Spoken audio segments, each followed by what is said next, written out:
Video editing software का चुनाव कैसे करना चाहिए, क्या क्या वो आधारभूत सिद्धांत हैं जिन पर आपको वीडियो एडिटिंग का चुनाव करना चाहिए सॉफ्टवेयर के मामले में। इसी समस्या को हल करने के लिए हम आपके लिए ये वीडियो लेकर के आए हैं, जिसमें हम ये जानने की और आपको समझाने की कोशिश की है कि किस तरीके से एक प्रोफेशनल वीडियो एडिटिंग सॉफ्टवेयर का चुनाव करना चाहिए। आप चाहे न्यूज एडिटिंग कर रहे हों, यूट्यूबर हों या शादी की एडिटिंग कर रहे हों, इनके लिए अलग अलग वीडियो हम जरूर और बनाएंगे, जिसमें हम आपको बताएंगे कि किस इंडस्ट्री के लिए कौन सा सॉफ्टवेयर बेहतर रहेगा। चलिए शुरू करते हैं, वीडियो एडिटिंग सॉफ्टवेयर का चुनाव कैसे करना है।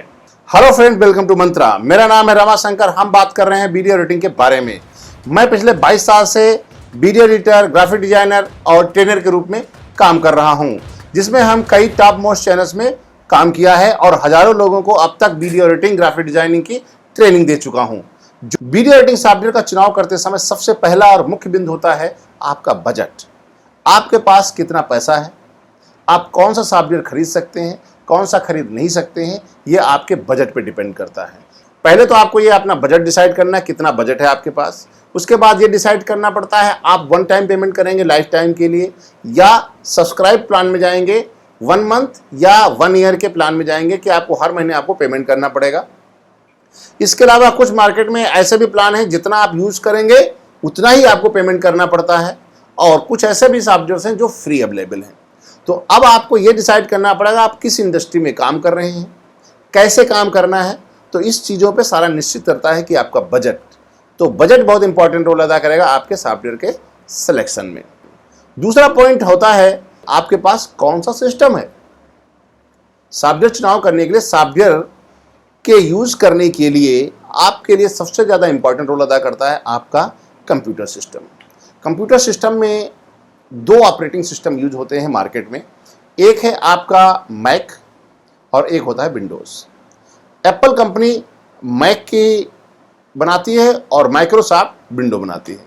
यदि आपने डेस्कटॉप यूज़ कर रहे हैं या लैपटॉप यूज़ कर रहे हैं या कोई अन्य कंप्यूटर यूज़ कर रहे हैं, तो उसमें कौन सा ऑपरेटिंग सिस्टम है ये भी आपके सॉफ्टवेयर के लिए बहुत ज़्यादा इंपॉर्टेंट होता है। क्योंकि कुछ सॉफ्टवेयर ऐसे हैं जो मैक पे काम करते हैं, कुछ सॉफ्टवेयर ऐसे हैं जो विंडो पे काम करते हैं, कुछ ऐसे सॉफ्टवेयर हैं जो दोनों पे काम करते हैं। तो आपके लिए ऑपरेटिंग सिस्टम का जानना बहुत ज़रूरी है कि आप मैक यूज़ कर रहे हैं या विंडो यूज़ कर रहे हैं। उसके ऊपर भी डिपेंड करता है कि आप कौन सा सॉफ्टवेयर परचेज कर पाएंगे। एग्जाम्पल तौर पे हम बता दें, प्रीमियर जो है ना, मैक और विंडो दोनों पे चलता है। फाइनल कट प्रो केवल मैक पे चलता है और EDS जो है आपको केवल विंडो पे चलता है। ये 3 बेसिक ऑपरेटिंग सिस्टम पे डिस्ट्रीब्यूशन होता है कि कौन किसके साथ काम करता है। इसके अलावा बहुत सारे मार्केट में और सॉफ्टवेयर्स हैं। तो जब भी आप उस सॉफ्टवेयर के बारे में थोड़ी सी जानकारी लेंगे, सबसे पहले आपको यही पता करना पड़ेगा कि ये जो सॉफ्टवेयर है ना, किस ऑपरेटिंग सिस्टम पे काम करेगा। इस दूसरा तथ्य जो आपका था कि आपको सबसे पहले डिसाइड करना कि मैक पे काम करना है या विंडो पे काम करना है, उससे भी सॉफ्टवेयर डिसाइड होता है। कुछ सॉफ्टवेयर सेलेक्ट हो जाते हैं, कुछ रिजेक्ट हो जाते हैं ऑपरेटिंग सिस्टम के चुनाव के साथ। अगला पॉइंट है आपका मिनिमम रिक्वायरमेंट का, यानी जो सॉफ्टवेयर आप चुनाव कर रहे हैं उसके लिए मिनिमम रिक्वायरमेंट क्या है। कुछ सॉफ्टवेयर ऐसे होते हैं उनकी मिनिमम रिक्वायरमेंट बहुत हैवी होती है, हो सकता है वैसा सिस्टम आपके पास ना हो, तो वो सॉफ्टवेयर आप अपने सिस्टम पे इंस्टॉल ही नहीं कर पाएँ। जैसे आपका सिस्टम 32 बिट का है तो करंट में जो प्रीमियर चलता है वो आप इंस्टॉल ही नहीं कर पाएंगे, EDS 9 इंस्टॉल नहीं कर पाएंगे, क्योंकि आपको ये 32 बिट का ऑपरेटिंग सिस्टम के साथ आप काम कर रहे हैं कंप्यूटर पे, तो वहाँ पर केवल EDS 5 चलेगा, तो वो ओल्डर वर्जन है। तो आपको ये देखना पड़ेगा जो कंप्यूटर आपका है उसमें क्या सिस्टम है, कितनी हार्डवेयर प्रेफरेंसेस क्या हैं, और जो आप वीडियो एडिटिंग सॉफ्टवेयर परचेज कर रहे हैं उसके लिए क्या क्या रिक्वायरमेंट है, यानी कौन सा OS चाहिए, कितना प्रोसेसर चाहिए, कितनी रैम चाहिए, कितना ग्राफिक्स कार्ड चाहिए, और किस किस कैटेगरी वाले अन्य हार्डवेयर रैम कितनी चाहिए या कितनी हार्ड ड्राइव चाहिए होती है। तो ये सारी मिनिमम रिक्वायरमेंट होती हैं जिनको आपको फुलफिल करना पड़ता है। इससे भी आपको सॉफ्टवेयर के चुनाव करने में आसानी और समस्या होती है। तो आपको सॉफ्टवेयर परचेज करते समय उसमें कितनी मिनिमम रिक्वायरमेंट है सॉफ्टवेयर को इंस्टॉल करने के लिए, उसके बारे में जानना जरूरी होता है। अगला पॉइंट है नीश, यानी क्षेत्र, वो विशेष क्षेत्र जिसमें आप काम करना चाहते हो। ये भी आपको पता होना बहुत जरूरी है कि आप टीवी न्यूज़ में काम करना चाह रहे हो या यूट्यूब में काम करना चाह रहे हो या कोई टीवी सीरियल बना रहे हो, पर्सनल वीडियो एडिट करना है, शादी की वीडियो एडिट करनी है, या आप ई लर्निंग के क्षेत्र में काम करना चाह रहे हो या डिजिटल मार्केटिंग के क्षेत्र में काम करना चाह रहे हो, तो ये आपको सबसे पहले पता होना चाहिए कि आपकी नीश क्या है। जो आप वीडियो एडिट करना चाहते हो या करने वाले हो, तो वो आपको पता होना चाहिए किस इंडस्ट्री के लिए काम कर रहे हैं। उससे भी सॉफ्टवेयर के चुनाव में काफ़ी फर्क पड़ता है। कुछ सॉफ्टवेयर ऐसे होते हैं विशेष तौर से किसी पर्टिकुलर क्षेत्र के लिए ही बनाए जाते हैं, पर्टिकुलर क्षेत्र में ही काम करने के लिए स्पेशलाइज्ड होते हैं। उसमें कुछ क्षेत्र के लिए बहुत अच्छी सहूलियत होती है, कुछ क्षेत्र के लिए उसमें कुछ कमी होती है, वो फैसिलिटी नहीं होती है जिसकी उस क्षेत्र में जरूरत है। तो आपको सबसे पहले यह भी निश्चित करना है कौन सा क्षेत्र में आपको काम करना है। ये पॉइंट डिसाइड करने के बाद अगला पॉइंट आता है आपका यूजर इंटरफेस। जो सॉफ्टवेयर आपने चुनाव किया, जैसे आपने प्रीमियर किया, एडीएस किया, एफसीपी किया, उसमें काम करने का वर्क फ्लो क्या है, उसका इंटरफेस कैसा है, इजी है, उसमें टूल्स कैसे दिए गए हैं, उसमें ऑप्शंस कैसे हैं, उसमें शॉर्टकट्स हैं या नहीं हैं। कुछ ऐसे सॉफ्टवेयर्स होते हैं उनका इंटरफेस ही समझ में नहीं आता है, वर्क फ्लो ही समझ में नहीं आता है। वो चीज़ें आपको देखनी पड़ेंगी, उसका वर्क फ्लो देख करके, उसके लुक को देख करके, उसमें विंडो को कैसे मैनेज किया गया है, ऑप्शंस को कैसे मैनेज किया गया है, उनके शॉर्टकट्स कैसे काम करते हैं, ये चीज़ आपको देखनी पड़ेगी कि वीडियो एडिटिंग सॉफ्टवेयर चुनाव करते समय उस वीडियो एडिटिंग सॉफ्टवेयर का जिसका आप चुनाव कर रहे हैं उसका इंटरनल इंटरफेस क्या है, वर्क फ्लो क्या है, उसमें कितने टूल्स हैं, उस टूल्स के आइकन दिए गए हैं या नहीं दिए गए हैं, उनमें शॉर्टकट प्रयोग होता है या नहीं होता है, और उसमें कितनी कैपेबिलिटी है अन्य चीज़ों को हैंडल करने के लिए।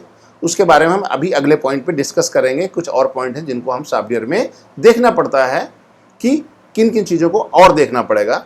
तो इसमें आपको सबसे पहले इस वाले पॉइंट में सबसे मेन इंपॉर्टेंट है, आपको उसका वर्क फ्लो यानी इंटरफेस देखना पड़ता है, किस तरीके से वो सॉफ्टवेयर काम करता है, कैसे इंपोर्ट करना है, कैसे कट करना है, कैसे ज्वाइंट करना है, कैसे डिलीट करना है, कैसे ऑडियो लगानी है, कैसे इनको और आउट लगना है, कैसे एक्सपोर्ट करना है। तो ये जो वर्क फ्लो होता है और उनकी विंडो को कैसे मैनेज किया गया है, टूल्स को कैसे मैनेज किया गया है, आइकन्स को कैसे मैनेज किया गया है, शॉर्टकट्स हैं तो कितने हैं, उनको मॉडिफाई किया जा सकता है या नहीं किया जा सकता है, उनके लुक को परिवर्तन किया जा सकता है या नहीं किया जा सकता है।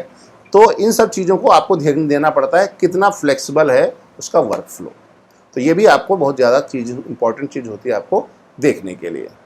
अगला पॉइंट होता है सॉफ्टवेयर को चुनाव करते समय, वो है इनपुट फॉर्मेट।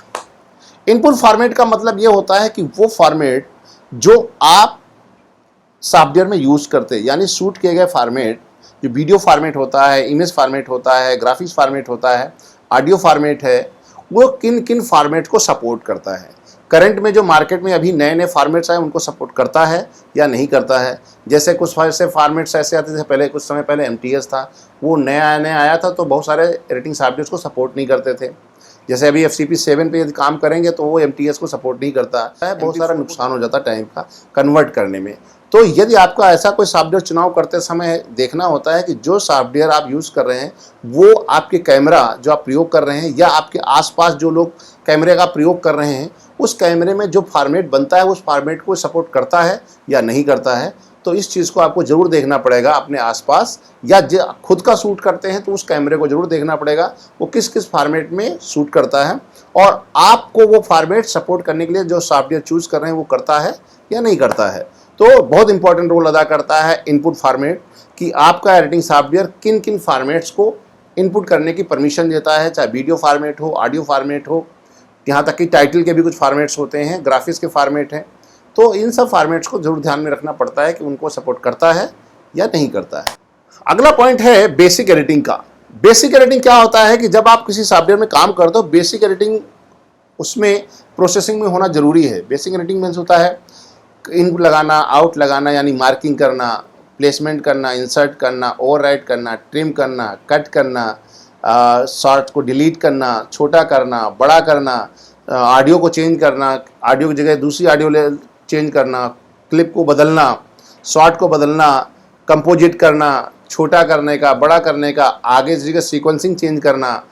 तो ये सारी चीज़ें बेसिक एडिटिंग के अंदर आती हैं। तो वो सारी चीज़ें उसमें फैसिलिटी है या नहीं है तो कितना आसान है, तो उस चीज़ को जानना बहुत ज़रूरी है। तो इसके से आपको ये वर्क फ्लो से एकदम अलग होता है। वर्क फ्लो आपके लुक वाइज होता है, जबकि बेसिक एडिटिंग आपके केवल क्लिप से निर्भर करता है कि आप क्लिप जो आप वीडियो लेकर के आते हैं उसको कैसे मॉडिफाई करते हैं, यानी इन कैसे लगाना, आउट कैसे लगाना, मार्क कैसे लगाना, छोटा कैसे करना है, बड़ा कैसे करना है, और उसकी ऑडियो को कैसे अप करना है, कैसे डाउन करना है, कट कैसे करना है, वीडियो कैसे रिप्लेस करेंगे, इमेज का कैसे यूज़ करेंगे, और साउंड को कैसे रिप्लेस करेंगे। तो ये बहुत सारी चीज़ें होती हैं जो हमको ऐड करनी पड़ती हैं, बहुत सारी चीज़ें डिलीट करनी पड़ती हैं वीडियो एडिटिंग के दौरान, और शॉर्ट सिलेक्शन करना पड़ता है। तो ये बहुत सारे काम होते हैं जो बेसिक वीडियो एडिटिंग में आते हैं। ये करना कितना आसान है, ये आपको करने की परमिशन देता भी है या नहीं देता है, इन चीज़ों को ज़रूर में ध्यान में रखना होता है जब कभी वीडियो एडिटिंग सॉफ्टवेयर का चुनाव करते हैं। चलिए अगला पॉइंट की ओर चलते हैं हम लोग, एडिटिंग ट्रैक्स। बेसिक एडिटिंग के बाद नंबर आता है एडिटिंग ट्रैक्स का। बेसिकली एडिटिंग ट्रैक्स क्या होते हैं कि जब आप एडिट करते हैं तो वहाँ पर कई सारे ट्रैक्स पे काम होता है। जैसे वीडियो का एक ट्रैक हो गया, फिर उसके ऊपर दूसरा वीडियो ट्रैक, फिर तीसरा वीडियो ट्रैक, ऑडियो ट्रैक्स भी होते हैं, टाइटल ट्रैक्स भी होते हैं, ट्रांजिशन ट्रैक भी होते हैं, ओवरलेस के लिए बहुत सारे यूज़ करते हैं। तो कम से कम वीडियो एडिटिंग जब आप काम करते हो कम से कम 8 से 10 ट्रैक्स मिनिमम आपको रिक्वायरमेंट होती है जब वीडियो एडिटिंग की जाती है। एग्जाम्पल तौर पर हम बताते हैं कैसे। जैसे आपका वीडियो ट्रैक हो गया, उसके ऊपर कोई आपने 2 विंडो बनाई या 3 विंडो बनाई, तो 3 विंडो तक हम जब जाते हैं तो 3 लेयर आपको चाहिए। इसके अलावा एक ऊपर से ग्राफिक्स की लेयर चाहिए, फिर उसके ऊपर टेक्स्ट की लेयर चाहिए ओवरलेस के लिए, फिर location band, upper lower band, lower third band, location band, ये सब बैंड लगाते हुए कम से कम 5-6 लेयर्स आपकी वीडियो की चाहिए होती हैं। इसके अलावा जब ऑडियो में जाते हैं तो ऑडियो में एक एम्बियंस ट्रैक होता है, एक म्यूजिक ट्रैक होता है, एक वॉइस ओवर ट्रैक होता है, एक आपका होता है ट्रांजिशन के लिए साउंड इफेक्ट ट्रैक। तो 4 वीडियो के लिए, 4 ऑडियो के लिए तो 8 ट्रैक तो यही चाहिए। यदि आप टाइटल के लिए अलग से कोई ट्रैक लगाते हैं, जैसे एडीएस में अलग से ट्रैक होता है, तो उसके लिए एक अलग से ट्रैक होता है। तो वो ट्रैक्स को भी आपको समझना पड़ेगा, कम से कम 10 ट्रैक को सपोर्ट करता हो। जो प्रोफेशनल एडिटिंग सॉफ्टवेयर होते हैं वो लगभग 99 ट्रैक्स को सपोर्ट करते हैं। आप 99 ट्रैक्स से आप काम कर पाते हैं। तो ये ट्रैक्स की संख्या कितनी बढ़ा सकते हैं, कितनी घटा सकते हैं, और ट्रैक्स को कितना बड़ा किया जा सकता है, कितना छोटा किया जा सकता है। जब आप एडिटिंग का काम करते हैं तो एडिटिंग ट्रैक्स को हम अपनी आवश्यकता अनुसार मॉडिफाई करते हैं, उसके साइज को हॉरिजॉन्टली भी और वर्टिकली भी, यानी हॉरिजॉन्टली भी और वर्टिकली भी। तो कभी कभी क्या होता है, वेब फॉर्म को हमको बड़ा करके देखना पड़ता है, कभी कभी वीडियो को हमको बड़ा करके देखना पड़ता है, छोटा करके देखना पड़ता है। ये बहुत सारे प्रोसीजर्स होती हैं वीडियो एडिटिंग में। तो आप ट्रैक्स को कितना इंपॉर्टेंट देता है वो, कितने ट्रैक्स हैं। इसके अलावा ट्रैक्स को मॉडिफाई कैसे, ट्रैक्स का नाम दिया जा सकता है या नहीं दिया जा सकता है, ट्रैक को कलर चेंज कर सकते हैं या नहीं कर सकते, ट्रैक की पोजीशनिंग चेंज कर सकते हैं नहीं कर सकते, ऊपर नीचे कर सकते हैं या नहीं कर सकते, ट्रैक के सीक्वेंस को चेंज कर सकते हैं या नहीं कर सकते, ट्रैक को रीनेम करने के बाद उसको लॉक किया जा सकता है या नहीं किया जा सकता। ये बहुत सारे ऑप्शंस होते हैं, उनको म्यूट कर सकते हैं या अनविजिबल कर सकते हैं या नहीं कर सकते। ये बहुत सारे ऑप्शंस होते हैं, वो ट्रैक्स के अंदर ऑप्शंस होते हैं। सिंक्रोनाइजेशन करने के लिए भी, सिंक अनसिंक करने के लिए भी ट्रैक्स में बहुत सारा अहम रोल अदा करते हैं। तो इन चीज़ों को मैनेज करने के लिए ट्रैक्स बहुत ज़्यादा इंपॉर्टेंट होता है। इसको हम टाइमलाइन भी बता सकते हैं, जैसे क्लिप को ग्रुप करना, अनग्रुप करना, मूव करना, या किसी और बीच को इंसर्ट करना है। बहुत सारे काम आपको ट्रैक्स के द्वारा बहुत इंपॉर्टेंट होते हैं। आपको वीडियो किस ट्रैक पे लेके आना है, ऊपर लाना है या नीचे लाना है, तो वो बहुत सारा काम होता है, ट्रैक्स के थ्रू ही किया जाता है। तो ट्रैक्स कितना इजी, लुक वाइज कितना है, फील कैसा है, उनका साइज कैसा है, कितने संख्या बढ़ा सकते हैं, ये बहुत इंपॉर्टेंट रोल अदा करता है वीडियो एडिटिंग करते समय। अगला पॉइंट हम करते हैं ट्रांजिशन का और वीडियो इफेक्ट का। जब भी आप किसी वीडियो एडिटिंग सॉफ्टवेयर में काम करते हैं या वीडियो एडिटिंग का काम करते हैं, सबसे पहले आपको दिमाग में इफेक्ट्स और ट्रांजिशन का लुक आपके दिमाग में आता है। यदि आपके वीडियो एडिटिंग सॉफ्टवेयर में ट्रांजिशंस और वीडियो इफेक्ट्स लेटेस्ट नहीं हैं, अच्छे नहीं हैं, क्वालिटी वाइज नहीं है या क्रिएटिव नहीं है, तो वो आप वीडियो को वो इम्पैक्ट नहीं दे पाते हैं जो आपको इम्पैक्ट देना चाहिए। तो वीडियो इफेक्ट कितने हैं, कैसे हैं, उनको कैसे यूज करना है, ट्रांजिशन आप में कैसे हैं, कैसे यूटिलाइज करना है, कितने हैं, ये बहुत इंपॉर्टेंट रोल अदा करते हैं किसी सॉफ्टवेयर के चुनाव करते समय। ये निश पर भी इंपॉर्टेंट रोल अदा करते हैं, किस क्षेत्र में आप कर रहे हैं, क्योंकि हर क्षेत्र में अलग तरीके के वीडियो इफेक्ट्स, अलग तरीके के ट्रांजिशंस, उनको मॉडिफिकेशन करने के जो पैरामीटर्स हैं वो भी अलग अलग तरीके की रिक्वायरमेंट होती है। तो आपकी रिक्वायरमेंट के हिसाब से उसमें ट्रांजिशंस हैं या नहीं हैं, वीडियो फिल्टर्स हैं तो कितने हैं, और इसके अलावा थर्ड पार्टी प्लगइन्स के जो आते हैं फिल्टर्स, इफेक्ट्स एंड ट्रांजिशंस उनको कितना सपोर्ट करता है और कितनी कंपनियों के प्लगइन्स को सपोर्ट करता है और कितनी कंपनियां ऐसी हैं जो इस सॉफ्टवेयर के लिए प्लगइन्स बनाती हैं, ये भी बहुत इंपॉर्टेंट रोल अदा करता है। इसके अलावा मार्केट में जब जाते हैं तो बहुत सारे प्रोफेशनल लोग भी बहुत सारे प्रीसेट्स या प्री बिल्ड प्रोजेक्ट वगैरह बनाते हैं, तो कितने लोग उस सॉफ्टवेयर पे उस तरीके का काम कर रहे हैं, कितना मार्केट में नया नया कितना प्रोजेक्ट अवेलेबल है या टेम्पलेट अवेलेबल है या प्रीसेट अवेलेबल है या drag and drop effect, drag and drop transition उपलब्ध हैं, ये भी बहुत इंपॉर्टेंट रोल अदा करता है किसी भी वीडियो को सॉफ्टवेयर एडिटिंग को सेलेक्ट करने के लिए।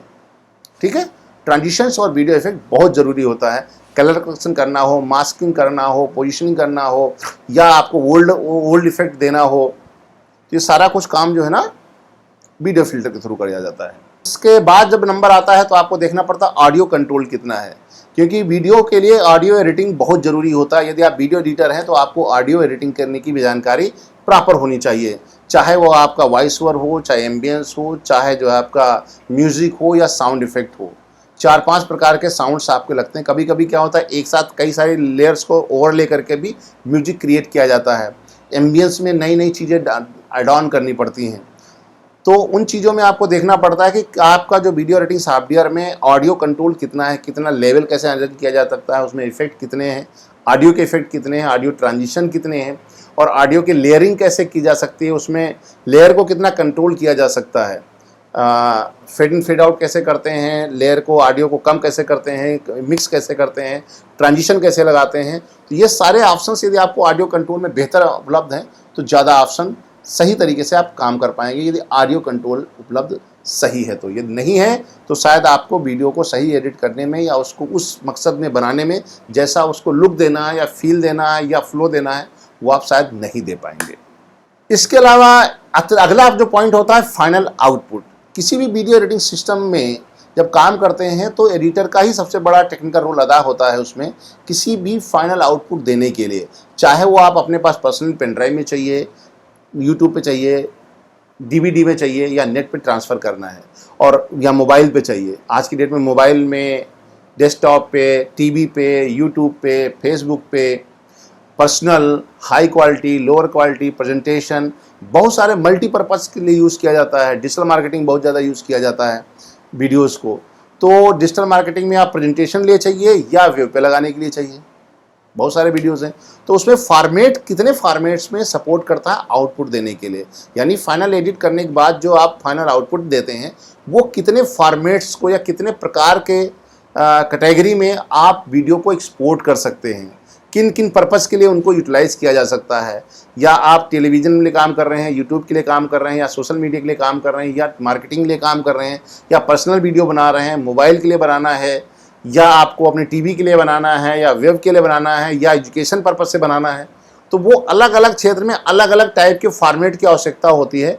तो उस टाइप कितने फॉर्मेट्स को आप उसमें एक्सपोर्ट कर सकते हैं, ये ज़्यादा इंपॉर्टेंट होता है आपके जानने के लिए कि वो सॉफ्टवेयर आपके लिए यूटिलाइज करने लायक है या नहीं है। तो आपको ये देखना पड़ेगा। अगला पॉइंट है सॉफ्टवेयर को अपडेट करने की, स्टेबिलिटी की, हेल्प की और ट्रायल वर्जन की। जो आप सॉफ्टवेयर ले परचेज कर रहे हैं उससे पहले आपने उस पर ट्रायल लिया है या नहीं है, कंपनी जो है उस सॉफ्टवेयर में कितनी बार अपडेट देती है, आपको कितने बार में मिलता है, कितनी जल्दी जल्दी अपडेट देता है, वो कितना स्टेबल सॉफ्टवेयर है, हर बार चेंज तो नहीं होता रहता जल्दी जल्दी, या उसमें ज़्यादा लंबे समय, कितने लंबे समय से वो मार्केट में है, ये भी आपको देखना पड़ता है। क्योंकि ज़्यादा लंबे समय से जो सॉफ्टवेयर होता है उसमें ज़्यादा स्टेबिलिटी होती है, ज़्यादा मैच्योरिटी होती है, ज़्यादा उसके अंदर फीचर्स होते हैं, ज़्यादा उसमें टूल्स होते हैं। इससे क्या होता है, आपको हेल्प मिलती है या नहीं मिलती है, वो सॉफ्टवेयर की कंपनी आपके लिए वीडियो ट्यूटोरियल्स बनाया है या नहीं बनाया है, पीडीएफ बना है या नहीं बना है, वो अपडेट कितनी जल्दी जल्दी देता है, सपोर्ट कैसा देता है। तो ये बहुत सारी चीज़ें होती हैं जो आपको देखना पड़ता है कंपनी के बैकग्राउंड में। ट्रायल वर्जन आपको कितना देता है वो भी आपको देखना पड़ेगा। ट्रायल किए बिना आप कोई सॉफ्टवेयर परचेज ना कीजिए, क्योंकि हर कंपनी ट्रायल वर्जन आपको देती है तो उसको आपको यूटिलाइज़ करना चाहिए। तो वो अपडेशन, ट्रायल वर्जन वो आपको सपोर्ट कितना दे रहे हैं, उसमें कितनी स्टेबिलिटी है, इन चीज़ों को आपको देखना ज़रूरी होता है किसी भी सॉफ्टवेयर को परचेज़ करने से पहले, क्योंकि एक बार आपने परचेज़ कर लिया तो दोबारा उसमें कुछ और चेंजेस नहीं किए जा सकते, क्योंकि वो रिटर्न नहीं होता है। इसलिए चीज़ें पहले क्लियर होनी चाहिए। मार्केट में उसकी स्टेबिलिटी क्या है, वो कितना अपडेट देता है, वो उसमें कितना सपोर्ट उपलब्ध है, कितना दिन के लिए ट्रायल वर्जन है। ये थोड़ी से पॉइंट्स हैं जिसको आपको एक्सक्लूसिवली देखना पड़ता है कि ये सॉफ्टवेयर आपके लिए बेहतर है या नहीं है। एक और पॉइंट होता है जो बहुत इंपॉर्टेंट होता है किसी भी वीडियो एडिटिंग सॉफ्टवेयर का चुनाव में, और बहुत अहम रोल भी होता है। कहा जाता है जो दिखता है वो बिकता है, यानी लोकल सपोर्ट कितना उपलब्ध है। सॉफ्टवेयर जो आप परचेज कर रहे हैं, जिस इंडस्ट्री में काम कर रहे हैं और जिस लोकेशन पे काम कर रहे हैं, वहाँ पर वो सॉफ्टवेयर को कितने यूज करने वाले लोग हैं, कितने लोग उसको सपोर्ट करने वाले हैं, मतलब इंजीनियर कितने लोग हैं, हार्डवेयर लोग जो सपोर्ट करते हैं वो कितने लोग हैं, उससे संबंधित आपको प्रोजेक्ट्स, प्रीसेट्स, इफेक्ट्स, डेटा वगैरह मिलता भी है या नहीं मिलता है, उसके यूज़र हैं या नहीं है, मतलब उससे संबंधित प्रोडक्ट बनाने वाली कंपनियां हैं या नहीं है, ये भी आपको देखना पड़ता है। यदि वो नहीं देखेंगे तो आपको आने वाले टाइम पर समस्या हो जाएगी। तो चीज़ें आपको देखनी है, जो सॉफ्टवेयर परचेज करते हैं उसमें लोकल सपोर्ट उपलब्ध है या नहीं है, यानी जहाँ पे आप हैं वहाँ पर उसके आसपास में जो दुकानें हैं, जो दुकानदार हैं, जो प्रोफेशनल्स हैं, वो उपलब्ध हैं या नहीं है, और उनका व्यू उस सॉफ्टवेयर के प्रति क्या है। वो मजबूर है तो अच्छी बात है, नहीं है तो थोड़ा सा प्रॉब्लम कभी कभी होगी जब आप उस पर काम कर रहे होंगे। इसके अलावा हर सॉफ्टवेयर के लिए कुछ प्रोफेशनल जो काम करते हैं वो लोग उसके लिए प्री बिल्ड टेम्पलेट्स या प्रीसेट्स या इफेक्ट्स बनाते हैं। तो वो प्रोफेशनली कुछ कंपनियां ऐसी हैं जो पर्टिकुलर उस सॉफ्टवेयर को यूज़ करने के लिए कुछ बनाती हैं या नहीं बनाती। जैसे कि इंडिया में EDS और प्रीमियर और FCP के लिए है। जब कोई शादी के एडिटिंग काम करने जाता है तो वहाँ पर आपको presets, effects, drag and drop, timelines वगैरह सब मिल जाती हैं। लेकिन यही काम जब आप YouTube के लिए जाते हैं या TV न्यूज़ के लिए जाते हैं या E-लर्निंग के लिए जाते हैं, वहाँ पर ऐसी कोई कंपनी नहीं है जो आपको ये सॉफ्टवेयर से related presets, effects and projects बना के देता हो, ऐसा नहीं है। तो ये चीज़ आपको ध्यान में देना पड़ेगा। जो सॉफ्टवेयर आप परचेज कर रहे हैं और जिस क्षेत्र में आप काम कर रहे हैं वहाँ पर उससे रिलेटेड कोई मटेरियल उपलब्ध है या नहीं है, इस चीज़ को आपको देखना जरूर पड़ेगा। उम्मीद करते हैं कि ये वीडियो आपको पसंद आएगा। यदि पसंद आया हो तो आप मेरे लाइक बटन दबाइए, यदि आप पसंद नहीं आया हो तो डिसलाइक बटन दबाइए। यदि आज में कोई आपको अच्छी बात लगी हो तो आप कमेंट करके बताइए, हमें भी अच्छा लगेगा कि आपको क्या चीज़ पसंद आई। और यदि इस वीडियो में कोई कमी है, कोई चीज़ और ऐड ऑन होनी चाहिए, तो आप कमेंट करके मुझे बता सकते हैं। हम उसको देखेंगे और उसको ऐड ऑन करने की कोशिश करेंगे और अपना सुधार करेंगे। इसके साथ ही इस वीडियो को आप शेयर कर दीजिए, जिससे उन लोगों को फ़ायदा हो सके जो लोग इस वीडियो को देख करके फ़ायदा हो सकता है, जिनको इसकी आवश्यकता है। इसके अतिरिक्त यदि आपने अब तक हमारे चैनल को सब्सक्राइब नहीं किया तो सब्सक्राइब कर लीजिए, बेल आइकन को हिट कर दीजिए। तो इस वीडियो में इतना ही। उम्मीद करते हैं इस वीडियो से आपको अच्छा लगा होगा, कुछ नॉलेज मिला होगा। और हमारे वीडियोज़ को देखते रहिए, कुछ सीखते रहिए और कुछ दुनिया को सिखाते रहिए। इसी के साथ ही हम इस वीडियो को ख़त्म करते हैं। मिलेंगे अगले वीडियो में, तब तक के लिए नमस्कार।